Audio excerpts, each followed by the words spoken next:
Welcome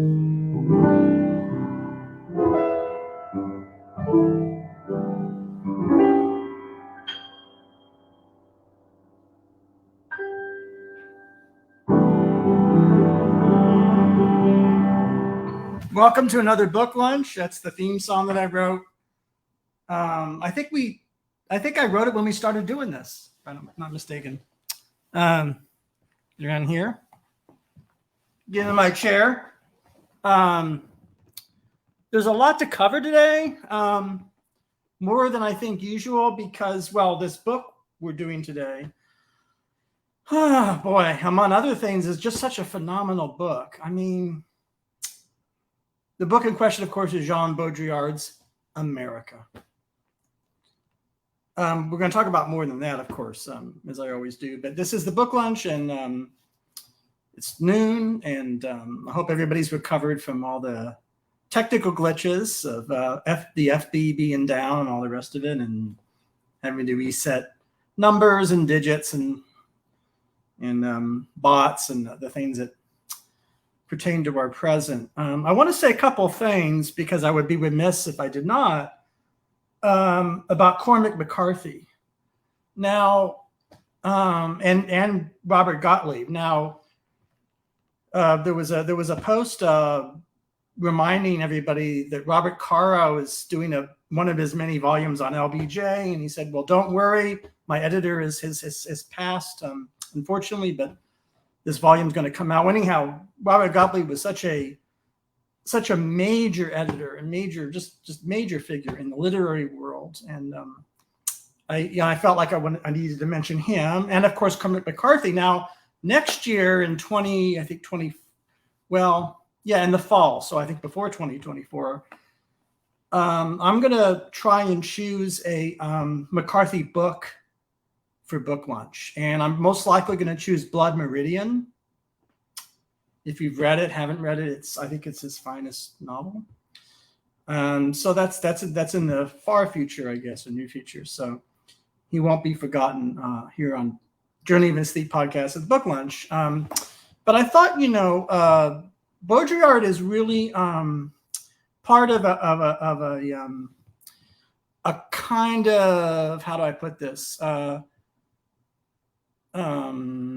Celebration, maybe, or inquiry into French thinkers of the contemporary period. And of course, the other day, I think it was 2 days ago, we have a show on Foucault with Michael Berendt.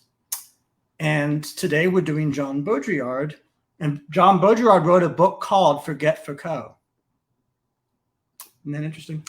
Anyhow, it's a story about me and Baudrillard, or rather not necessarily me and Baudrillard the man, but his work.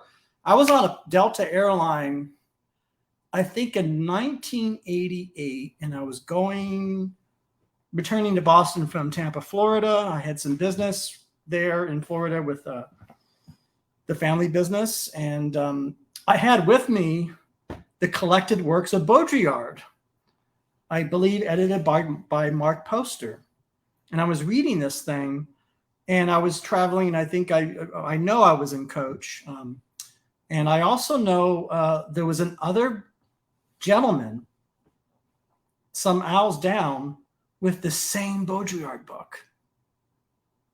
Same edition.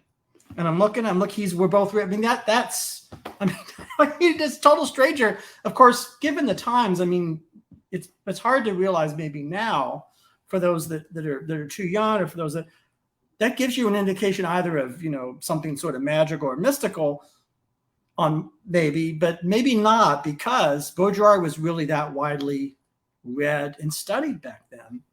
And some of you that know the movie The Matrix or are fans of that movie, I am not, but for those of you that are, Baudrillard is one of the major influences on that film. And in fact, there's a funny interview where Baudrillard said he didn't like The Matrix very much. He's very much the Frenchman, The Matrix. But you know who one of your filmmakers is good? David Lynch. Now, he makes masterpieces. So he said, forget about The Matrix. And for the best expression of my ideas, watch Mulholland Drive by David Lynch. So Baudrillard was interesting guy, but you have to give him credit for influencing a major blockbuster movie like The Matrix, which he claims misunderstood and mishandled his ideas.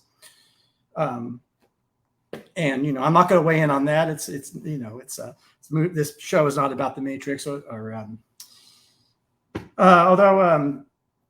if I had rolled enough in time, we would be here all day, and I would show scenes from The Matrix, and I would interview Keanu Reeves, and I would talk to the sisters that made it and talk about the movie Bound, which is, I think, far greater film of theirs, or whatever. And we'd be here all day doing all this stuff, because on my podcast, I'm interested in so many things. I have to confess, but but here's the thing: you got to focus, and you gotta at least I have to go deep into something to really appreciate it, and that's what I want to do with this book today, America. So this is what the original book looked like.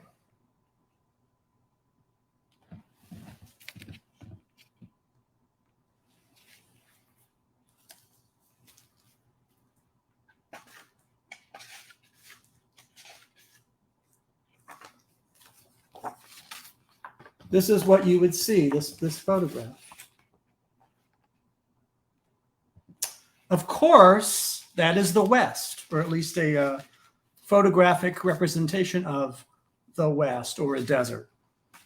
I want to approach this the way I would approach a poem, or a piece of music, or sculpture, or a painting, or the way I'd approach any art object that humans make, or perform or dance. I mean, I got really crazy idea. I thought one of these days on one of these shows, I'm going to show the Robin Williams, John Ritter duet from 1977 at the Improv. They performed for 20 minutes, and it's John Ritter and Robin Williams in 1977 doing the most spontaneous, and sort of dig into that performance to talk about, not only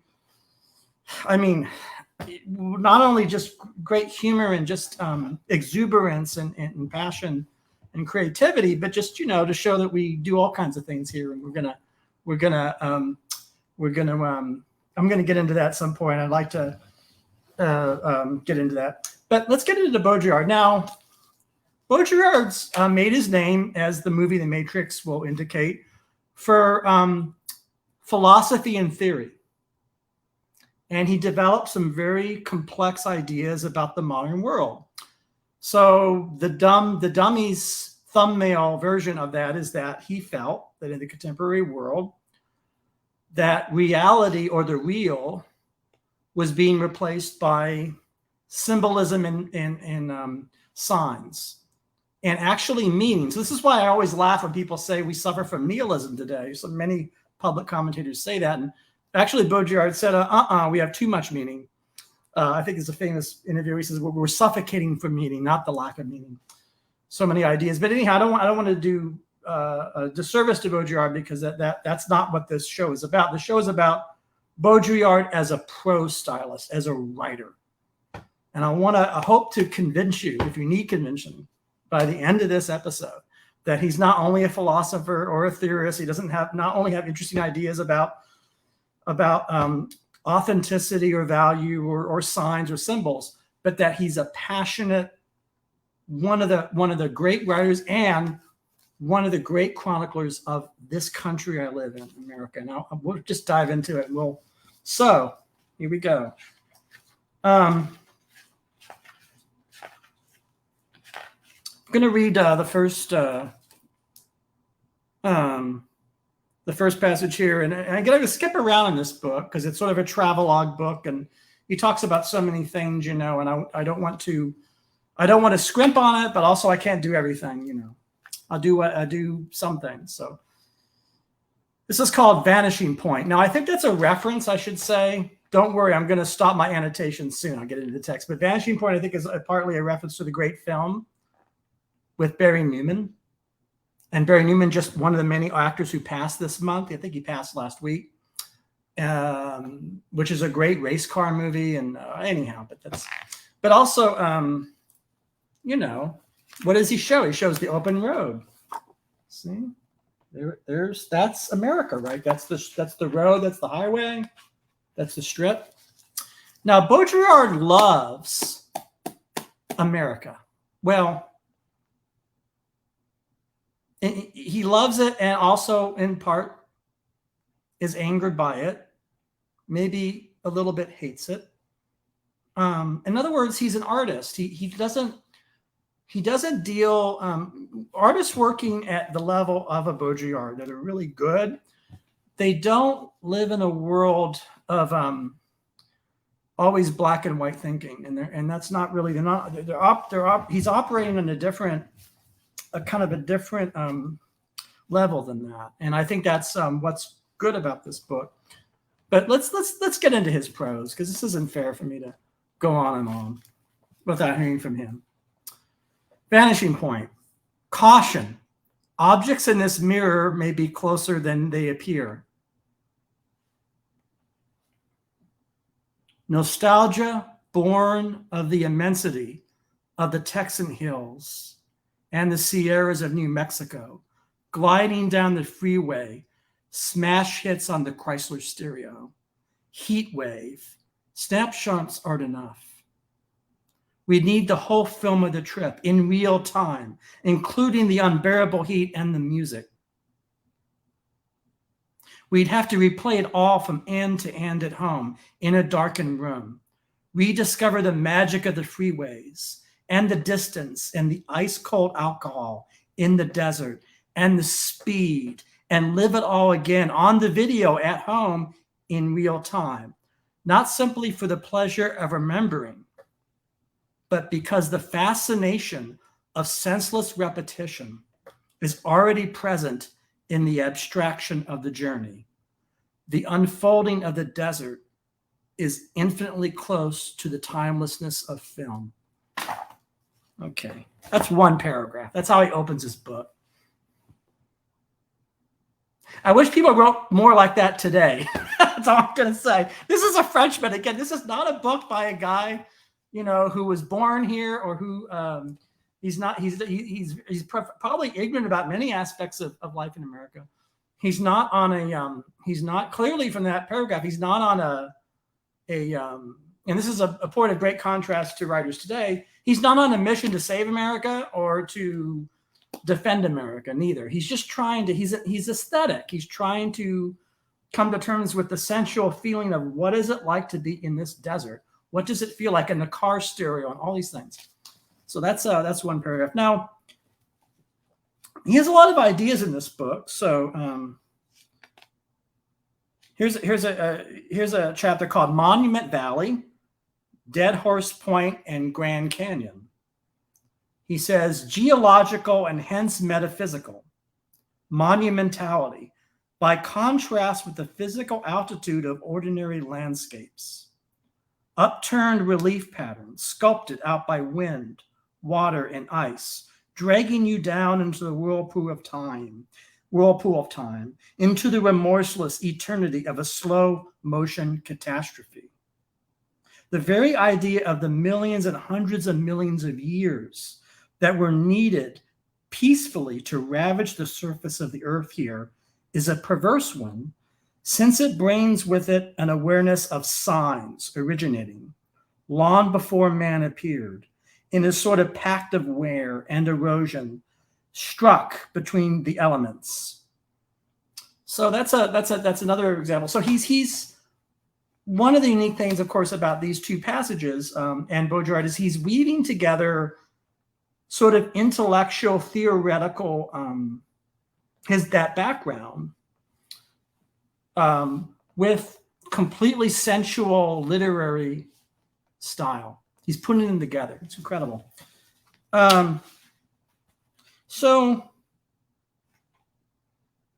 he writes so much about New York, and I gotta, say, so I gotta read from about New York. New York. And then when you get to the New York, this is what's great about first editions. Look at all these wonderful, this is what's great about all books. You have this, look. You won't have this in a little paperback edition. This photograph of New York and MGM building, this person. You won't have that.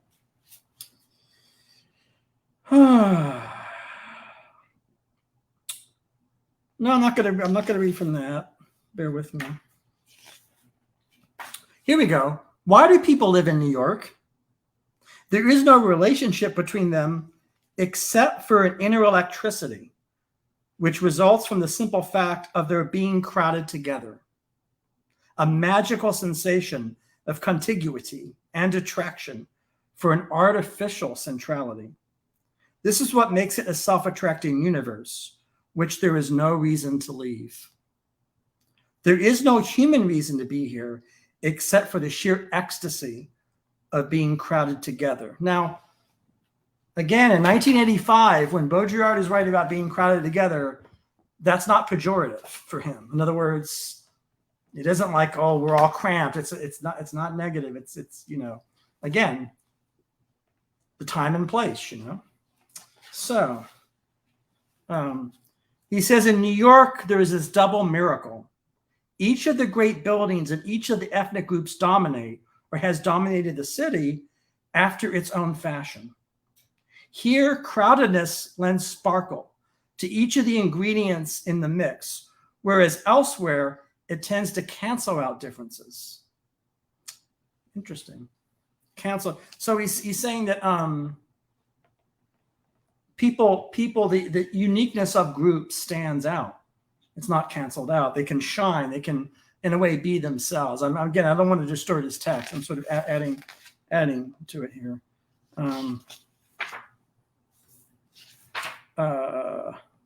He talks about himself as a Frenchman and European in this following passage. And he lays his cards onto the table and he says, well, look, this is who I am. And he introduces who he is into the text and says, well, we have to deal with who I am, but we also have to deal with the fact that what I'm not and what we're, you know. He said, we in Europe possess the art of thinking, of analyzing things and reflecting on them. No one disputes our historical subtlety and conceptual imagination. Even the great minds across the Atlantic envy us in this regard. But the resounding truths, the realities of genuinely great moment today are to be found along the Pacific seaboard or in Manhattan. It has to be said that New York and Los Angeles are at the center of the world, even if we find the idea somehow both exciting and disenchanting. So when Baudrillard has assertions and propositions, there are so many in this book, he doesn't state them in a moralistic context. He just states them. And they're kind of like his assertions are part of the poetry of the text, you know, as you're beginning to get into it here. Goodness. So I didn't use Post-it notes this time, so I'm a little, hopefully. And this is a passage where he gets into his own theories about, you know, what I think America is. He says, America is the original version of modernity. We, when he says we, he means the Europeans. We are the dubbed or subtitle version. America ducks the question of origins. It cultivates no origin or mythical authenticity. It has no past and no founding truth. Having known no primitive accumulation of time, it lives in a perpetual present. Having seen no slow, centuries-long accumulation of a principle of truth, it lives in perpetual simulation, in a perpetual present of signs. It has no ancestral territory. Again, it's agree, disagree. It's beautiful. Like he's saying, he's trying to very abstract language. Whole book is like this.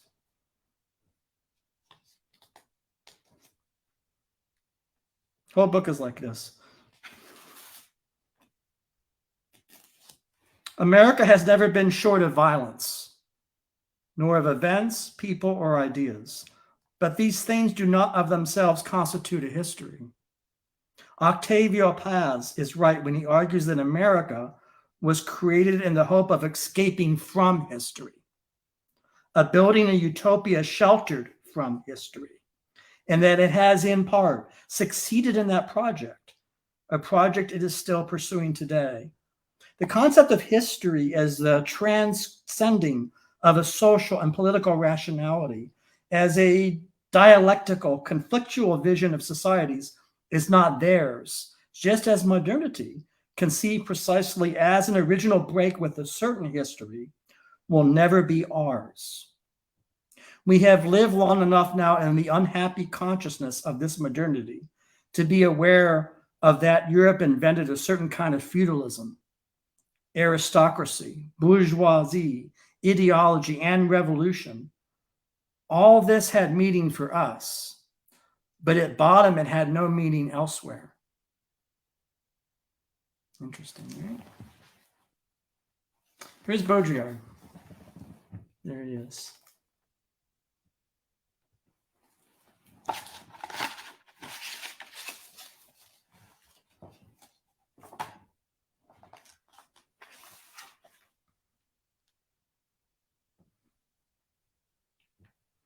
Here's something.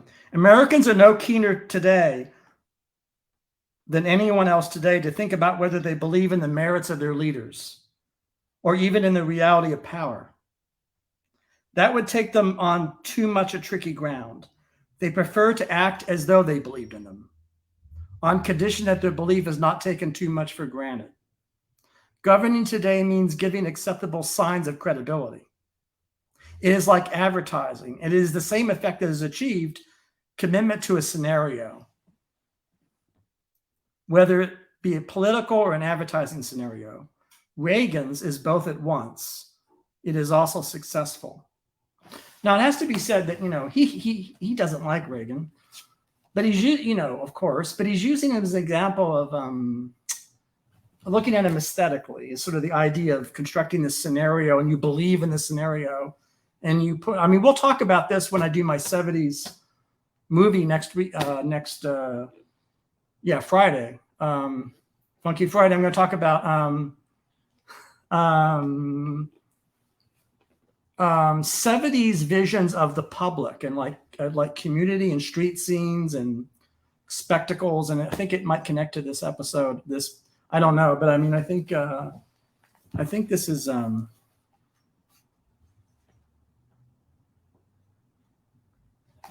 this is such a beautiful book.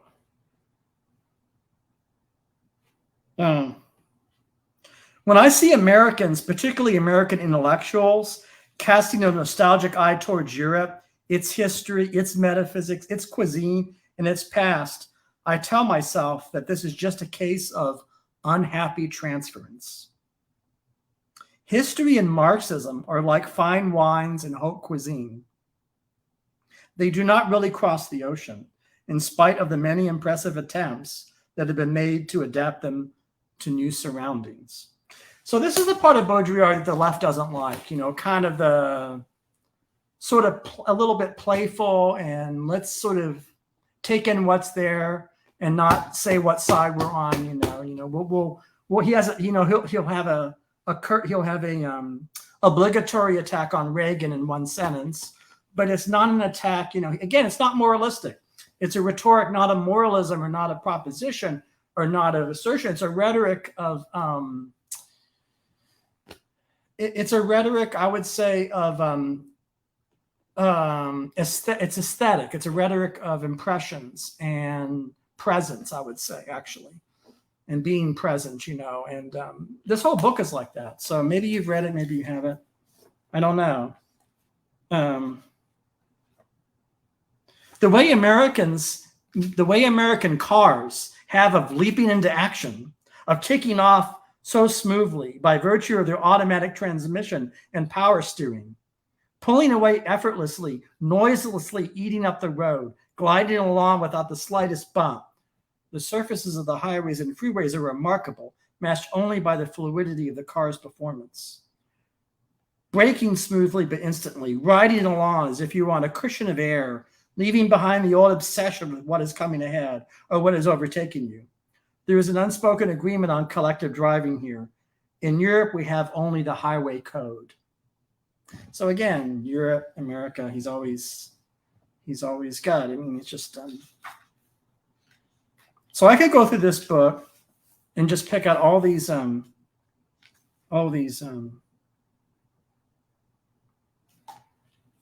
All these passages. Now, there's a chapter called Utopia Achieved, and what is the photograph that you see that? That's see that home there? That single family, there's a single family home. Utopia Achieved. Now, of course, it's partly, is he being, oh, I don't know if sarcasm is the word. No, is he? Well, no, actually, he thinks that it was achieved. I mean, you could, if it depends on how you define utopia. If you define utopia as like a certain kind of goal that you like the most, you know, you or we or some a particular group, we have this goal and we want this goal, and we like this goal the most, and we achieve it. Maybe that's a kind of a redefinition of utopia, so that, you know, so one person's dystopia is another person's utopia. He says utopia achieved. But I you know, I don't know. I don't know. I don't know. I don't know. Desert forever. Again and again in this book, he keeps coming back to the desert, the desert, the desert. It's so important for him and to him. Even as much as New York. I mean, there's a lot on New York City, but the desert. So he said, deserts forever. Desert. Interesting. The sunsets are giant rainbows lasting for an hour. The seasons here make no sense. In the morning it is spring, at noon it is summer, and the desert nights are cold without it ever being winter.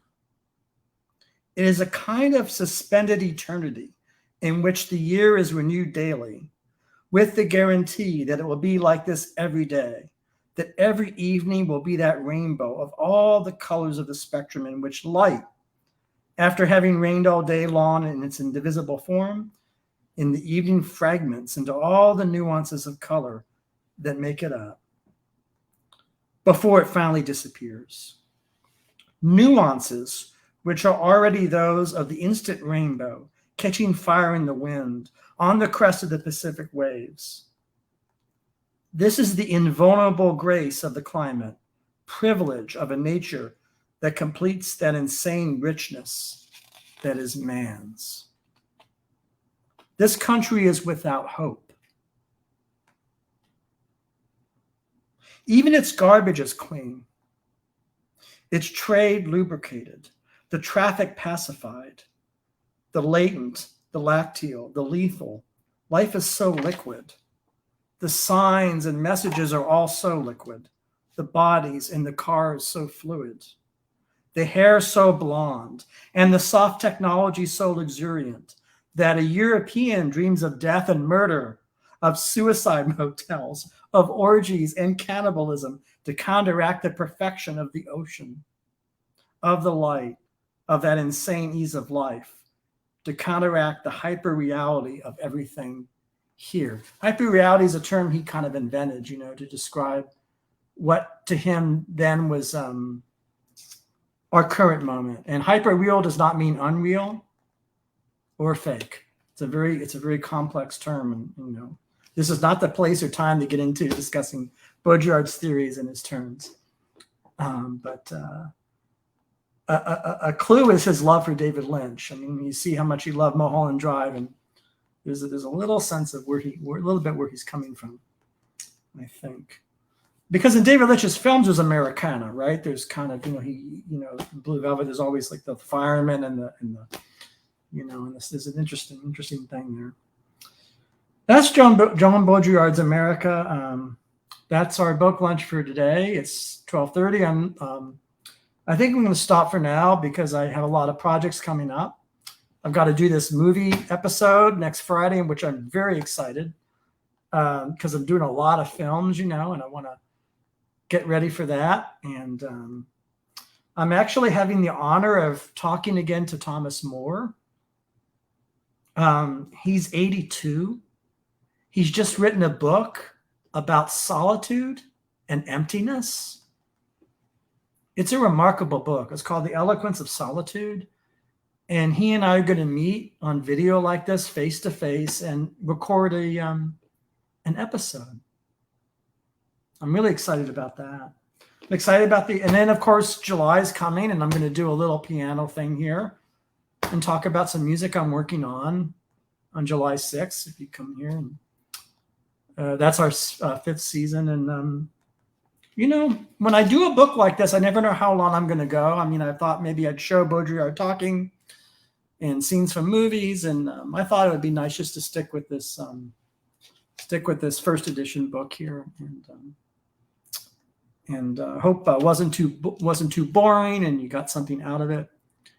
And I hope everybody here has a decent Father's Day if you can, if you are celebrating that. And Monday is Juneteenth, of course. And I don't know if you can see him, but that guy back there in the white safari type jacket wrote a whole piano album called Juneteenth in 2015, and he was my teacher, piano teacher. And get his album. Go, you know, it's great. It's like a piano tone poem. It's like a suite about Juneteenth and about the African American experience, you know. And he there's movements in there about strange fruit and Billie Holiday. It's just, I mean, he's great, Stanley Cowell. So that happened, and that's happening. So I think that's enough. I think thanks for joining me, and I will see you soon. Bye-bye.